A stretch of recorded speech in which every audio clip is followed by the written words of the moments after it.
Hello friends, welcome back.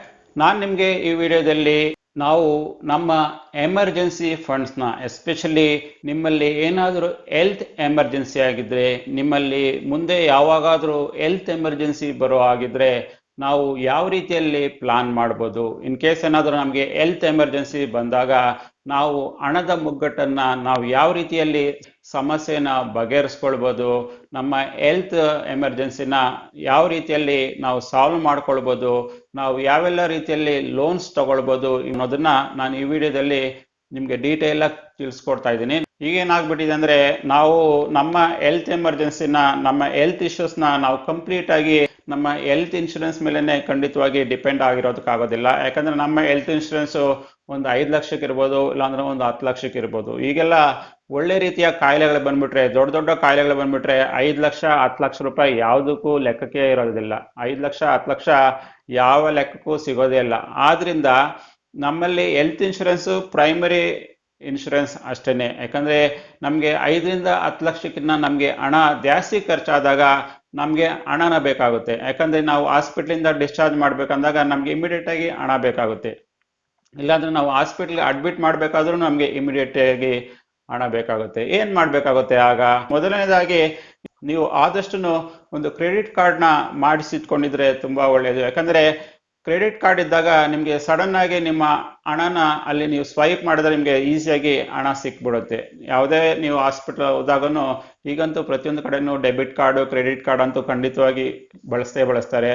ನಿಮ್ಮಲ್ಲಿ ಒಳ್ಳೆ ರೀತಿಯ ಕ್ರೆಡಿಟ್ ಕಾರ್ಡ್ ಇದ್ರು, ಒಳ್ಳೆ ಬ್ಯಾಲೆನ್ಸ್ ಇರೋ ಕ್ರೆಡಿಟ್ ಕಾರ್ಡ್ ಇದ್ರೆ ನಿಮಗೆ ಸುಮಾರು ಒಂದು 45 ಡೇಸ್ ನಿಮಗೆ ಟೈಮ್ ಸಿಗುತ್ತೆ. ಇನ್ ಕೇಸ್ ಏನಾದ್ರು ನೀವು ಇವತ್ತು ಸ್ವೈಪ್ ಮಾಡಿದ್ರು, ಇನ್ ಕೇಸ್ ಏನಾದ್ರು ನೀವು ಇವತ್ತು ಹಾಸ್ಪಿಟಲ್ ಅಡ್ಮಿಟ್ ಆಗ್ಬೇಕನ್ಬಿಟ್ಟು ನೀವು ಇವತ್ತೇನಾದ್ರೂ ಸ್ವೈಪಿಂಗ್ ಮಾಡಿದ್ರು ನಿಮಗೆ ಇವತ್ತರಿಂದ ಸುಮಾರು 45 ಡೇಸ್ ನಿಮಗೆ ಟೈಮ್ ಸಿಗುತ್ತೆ. ಆಗ ಆ ಟೈಮಲ್ಲಿ 45 ಡೇಸ್ ಅಲ್ಲಿ ನೀವು ಸಲೀಸಾಗಿ ಬೇರೆ ರೀತಿಯಲ್ಲಿ ಹಣನ ಹೊಂದಿಸ್ಕೊಂಡು ನೀವು ಕ್ರೆಡಿಟ್ ಕಾರ್ಡ್ಗೆ ಮತ್ತೆ ಹಣನ ತುಂಬೋದು. ಇನ್ ಕೇಸ್ ಏನಾದರೂ ಡಿಫಾಲ್ಟ್ ಆದಾಗ ತುಂಬಾ ಪ್ರಾಬ್ಲಮ್ ಆಗುತ್ತೆ.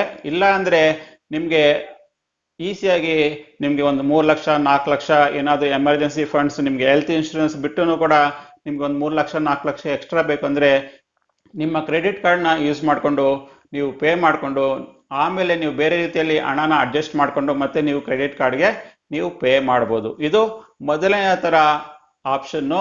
ಮತ್ತೆ ಎರಡನೆಯ ಲೋನ್ ಆಪ್ಷನ್ಸ್ ಏನಂದ್ರೆ ಪರ್ಸನಲ್ ಲೋನ್ ತಗೊಳೋದು. ಕೆಲವು ಕಡೆ ಎಲ್ಲಾನು ನಮಗೆ ಕ್ರೆಡಿಟ್ ಕಾರ್ಡ್ ಮೇಲೆನೆ ಪರ್ಸನಲ್ ಲೋನ್ ಸಿಗುತ್ತೆ. ಕೆಲವು ಸಲ ನಮ್ಮಲ್ಲಿ ಕ್ರೆಡಿಟ್ ಕಾರ್ಡ್ಗೆ ಎಷ್ಟು ಲಿಮಿಟ್ಸ್ ಇದೆಯಾ ಅಂದ್ರೆ ನಿಮ್ಗೆ ಆಟೋಮೆಟಿಕ್ ಆಗಿ ಪ್ರೀ ಅಪ್ರೂವ್ಡ್ ಲೋನ್ ಅಂತ ಸಿಗುತ್ತೆ. ನಿಮ್ಗೆ ಪರ್ಸನಲ್ ಲೋನ್ ಇರ್ಬೋದು, ಕ್ರೆಡಿಟ್ ಕಾರ್ಡ್ ಲೋನ್ ಇರ್ಬೋದು, ಈ ಎರಡು ಲೋನ್ ಕೂಡ ನಿಮ್ಗೆ ಆದಷ್ಟು ಫಾಸ್ಟ್ ಆಗಿ ಸಿಕ್ಬಿಡುತ್ತೆ. Within 24 hours ಬೇಕಾಗಿರೋದಿಲ್ಲ. ಇಮಿಡಿಯೇಟ್ ಆಗಿ ನಿಮ್ಗೆ ಕೆಲವು ಕಂಪ್ನಿಗಳವರು ಆನ್ಲೈನ್ ಅಲ್ಲಿ ಆಪ್ಷನ್ ಕೊಟ್ಬಿಟ್ಟಿರ್ತಾರೆ. ನಿಮ್ಮಲ್ಲಿ ಕ್ರೆಡಿಟ್ ಸ್ಕೋರ್ ಚೆನ್ನಾಗಿದ್ದಾಗ ನಿಮ್ಗೆ ಇಮಿಡಿಯೇಟ್ ಆಗಿ ಅಷ್ಟು ಮೊತ್ತದ ಹಣ ನಿಮ್ಮ ಅಕೌಂಟ್ಗೆ ಟ್ರಾನ್ಸ್ಫರ್ ಆಗ್ಬಿಡುತ್ತೆ. ಆದ್ರಿಂದ ನೀವು ಇಮಿಡಿಯೇಟ್ ಆಗಿ ಈ ಆಪ್ಷನ್ಸ್ ನ ಯೂಸ್ ಮಾಡ್ಕೊಳ್ಬಹುದು.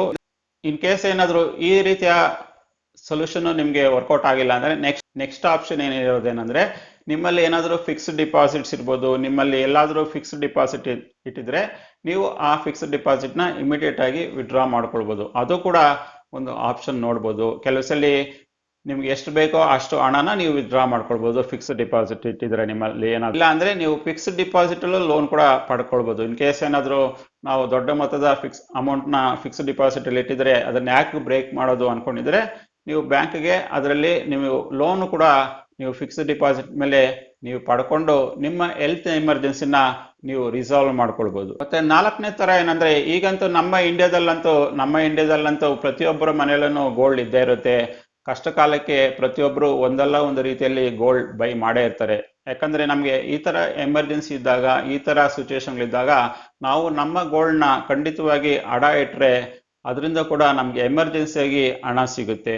ನೀವು ಈ ಆಪ್ಷನ್ ಕೂಡ ಅಡಾಪ್ಟ್ ಮಾಡ್ಕೊಳ್ಬಹುದು. ಮತ್ತೆ 5ನೇ ರೀತಿಯಲ್ಲಿ ನೀವು ಯಾವೆಲ್ಲ ರೀತಿಯಲ್ಲಿ ಎಮರ್ಜೆನ್ಸಿಯಲ್ಲಿ ಫಂಡ್ ನ ತಗೊಳ್ಬಹುದು ಅಂದ್ರೆ, ನಿಮ್ಮಲ್ಲಿ ಏನಾದ್ರು ಸೆಕ್ಯೂರಿಟೀಸ್ ಇದ್ರೆ, ಸೆಕ್ಯೂರಿಟೀಸ್ ಅಂದ್ರೆ ಸ್ಟಾಕ್ಸ್ ಇರ್ಬೋದು, ಇಲ್ಲ ಮ್ಯೂಚುವಲ್ ಫಂಡ್ಸ್ ಇರ್ಬೋದು, ಇನ್ಶೂರೆನ್ಸ್ ಇದ್ರೆ ನೀವು ಇದರಲ್ಲೂ ಕೂಡ ನೀವು ಲೋನ್ ನ ತಗೊಳ್ಬಹುದು. ಇಲ್ಲಾಂದ್ರೆ ಕೆಲವನ್ನ ಸೆಲ್ ಮಾಡ್ಬೋದು.